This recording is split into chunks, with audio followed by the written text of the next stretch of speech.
Congressman, it's good to be with you. A State of the Union Eve. Yeah. Day, or I don't know what you call it. Anyway, you'll be there tonight, I assume? Yes. Yeah. What are you looking forward to this president in his presentation? He says it's going to be a long one. The economy is going to be the focus. It sounds like, talked to Steve Moore this morning, who said that he kind of helped him craft the message. I know nobody tells this president how to communicate, but if you had his ear, what would you say should be his focus tonight? I think his focus should be on patriotism and how awesome America is. Should be highlighting, the people that built America and why we are the most exceptional nation and the greatest force for good that has ever existed in the history of the planet. And I would encourage him to speak about the accomplishments that we've got done here in the House and the Senate under his leadership.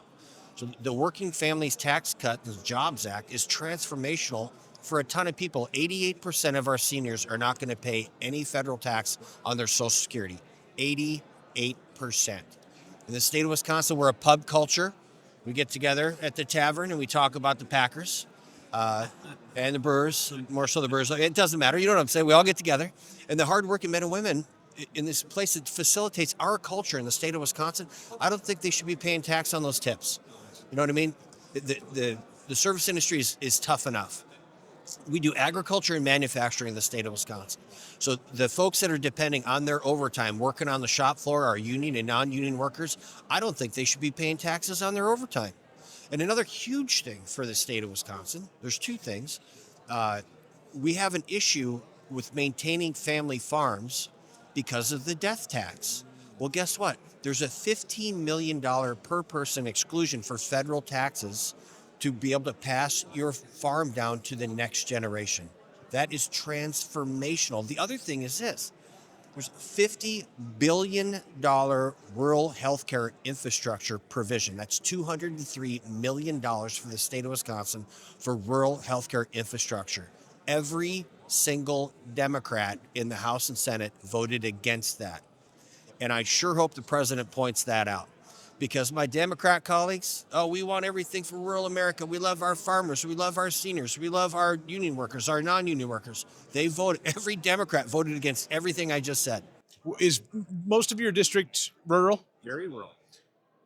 Family farms, and I'm glad you brought it up, because as I hear people who do that for a living or are in that space, they say the only way really to get back to a place where things like beef, pork, poultry, the only way the quality control is there and the affordability is there is if the small family farm thrives and the community farms thrive and we get away from kind of the big production. You agree with that?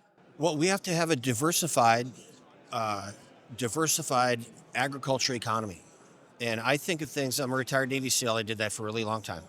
And we think of things in the strategic, the operational, and the tactical level. And when the strategic level fails, you have the operational and the tactical to make up for that. If the operational fails, you have the strategic and the tactical to make up for the operational failure. And the tactical aspect is our small family farms. There's only, you just kicked me off, dude, because I'm on the ag committee and I love it. There's only 4 major meat cutters in the entire country. Right. JBS got hacked, the cyber thing a couple years ago, and it shut down a quarter of our ability to produce proteins, animal proteins, right? And so if we have the ability, and in this farm bill markup that we're going to do next week, we're going to legislate it so that these small folks who have not been inspected by state and federal agencies are going to be able to produce and market proteins within the state. Great. It's awesome. Great. That should, because the thing you hear, I know you hear it better than anybody, beef costs are just really through the roof, and we have a supply problem, right? Do you know why? The New World screwworm. So that is a devastating parasite that is moving its way up through South and Central America. They just found it in Florida for the first time since the 1960s. Mexico dropped the ball on us. We're helping to rebuild another plant that's going to release hundreds of thousands of sterile flies. We're going to build a plant outside of Monica de la Cruz's district down in southern Texas. The reason that beef is so high is because Secretary Rollins, very rightfully so, closed the border for feeder cattle importation. Because if we get that New World screwworm in the United States again, it's going to devastate the beef industry, the dairy industry. It's going destroy swine. It's a terrible thing. So that is the unfortunate consequence. And we're already at a limited supply, so that would do even That's more. why we're at a limited supply. That's why now. That's why. Okay. Brooke shut down the border a few months or a year ago. It takes 2 years to get feeder cattle up to market, right? That's why the prices are so high with these feeder cattle, because we import from Mexico, and we stopped it to save the entire industry. Wow. Not just the beefer, but the cattle and swine. That's huge. Small producers, are they the answer in the interim or no? Or I guess they could be affected just the same. Everyone gets that parasite doesn't care if you're in a 50 cow dairy or a 5,000 cow dairy. They don't care if you got 25 beefer head or if you got 25,000. They don't care. So we're talking about at least a year before you could start to see a real impact on prices, assuming everything holds. At least, yeah. But we got to get this right. It took over a decade to eradicate that in the 60s. Do you think people understand that? I mean, because all I hear all the time is grocery prices, grocery prices. It's hard to explain. They always say in politics, when you're explaining, you're losing. I don't know. Are people just not in the mood to hear the story you've just told? Because it matters. Well, it's true. And it's all, they say trust the science. That's the science. Yeah. And there's historical precedents for doing this. And we want to save, Brooke and President Trump and everybody. We want everything. We want people to live good lives in America. Yeah. We've got to understand, though, if this screwworm becomes endemic throughout the United States, again, it's going to destroy the beef industry. It'll destroy the dairy industry, swine industry, all animal proteins. This bug can actually infect humans. Gosh. Yeah, and people just don't know about it. I just don't think people. I mean, I'll readily confess, you've educated me. I knew we had a supply issue. I didn't necessarily know why. That's why.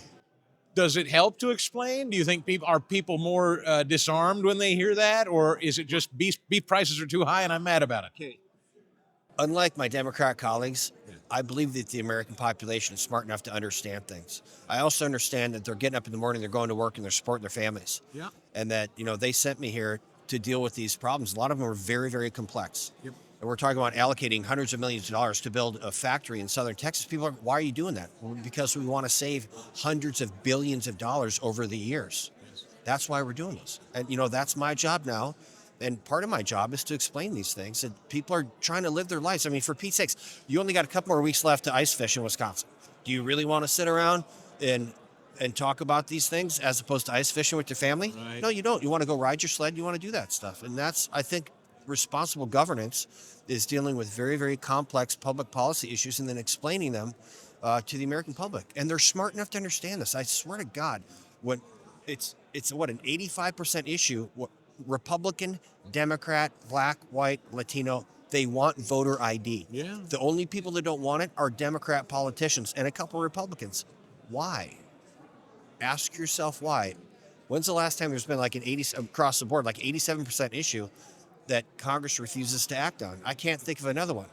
So when you see leadership on the Senate side not necessarily hurrying to get it done. No. It's not that they're not hurrying. They're dragging their feet, and some of them are obstructing it. Yeah. So why? I'll ask you back. Why? Because there's a lot of my Democrat colleagues that understand if only American citizens vote, they're never going to get elected again. Yeah. That's why. But could a Thune just blow up the filibuster and get it done? He needs to. He does. Yeah, 100%. Why wouldn't he? I'm not sure. I haven't talked to John, but, the filibuster was designed to spur debate. Like, we're talking about this, I present my opinion, you present yours, I explain it in detail, long form stuff. And now, the way it's evolved is senator or someone's chief of staff, for instance, just say, we're not even going to look at that. Yeah. Well, that's not how it's designed. So the filibuster needs to be in place, but it needs to be a talking filibuster. Stand up and explain your position, why you are voting or refusing to vote on something that 87%-ish of Americans, it's like 97 for Republicans, 83 for Democrats, depending on which poll you look at. Why are you standing up and preventing that from being voted on? How long have you been here now? 3 years. 3 years. I'm a quick study. And a Navy SEAL. Yeah. And an actor. And an actor. Been in, several feature films, best-selling author. Holy smokes. Yeah. All right. Great dancer, ride a motorcycle. Of all those roles, which one has challenged you the most? And whatever challenge. What role do I like best? I like being a husband to my wife who's around here. She's my guest. I like that. And I like being a grandpa. You like being a grandpa? Yeah. This is the most frustrating job I've ever had. Frustrating, in my entire I life. guess that's a good one. Has this been the most frustrating? It is, because you can see what's right. I know what's right, and we should just do what's right. Yeah. And put aside all. I'm co-sponsoring another bill with one of my Democrat colleagues. It's going to be an amendment to the Farm Bill. You know why? It makes sense.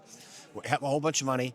We're going to make the federal government allocate at least 15% of these education funds to trade schools. Because these lights aren't on because someone has a degree in 13th century French poetry. These lights are on because someone went to college, 4-year degree, then they got a master's in electrical engineering, and then they handed those plans off to someone that went to high school and trade school. Yes. That's why the lights are on. And if we don't have a agriculture labor force, if we don't have the trades, if we don't have the pipe fitters, welders, plumbers, electricians, none of this matters because the country's going to fall apart. People are like, we want get rid of the potholes. Someone needs to know how to do that. Yeah. And it's not the person that has a gender studies degree. Do you see yourself as being here for a while, or do you tire of this place? Because there's only people either make a career out of this or they get burned out fast, it seems. People that I've talked to on Capitol Hill. There's two things. I'll be here until I don't appreciate being here anymore. And the millisecond I become part of this, egotistical band of pirates, I'm out. You've seen it. Yeah, I mean, listen, I retired from the SEAL teams because I couldn't carry a rucksack anymore because I broke my back. I will self-select out. Congressman, it's nice to meet you. I hope we can have you back. This has been a fascinating conversation. You've educated me about a lot. Hey, listen, man, I am a total policy nerd. I mean, the best thing about doing this job is helping my constituents. And that I would get really excited. I get up in the morning to do that. My staff gets up in the morning to do that. And then having to put up with all this political garbage, unfortunately, that is a very predictable consequence of my currently chosen vocation. Great to meet you, sir. Yeah, cheers to you. Come back.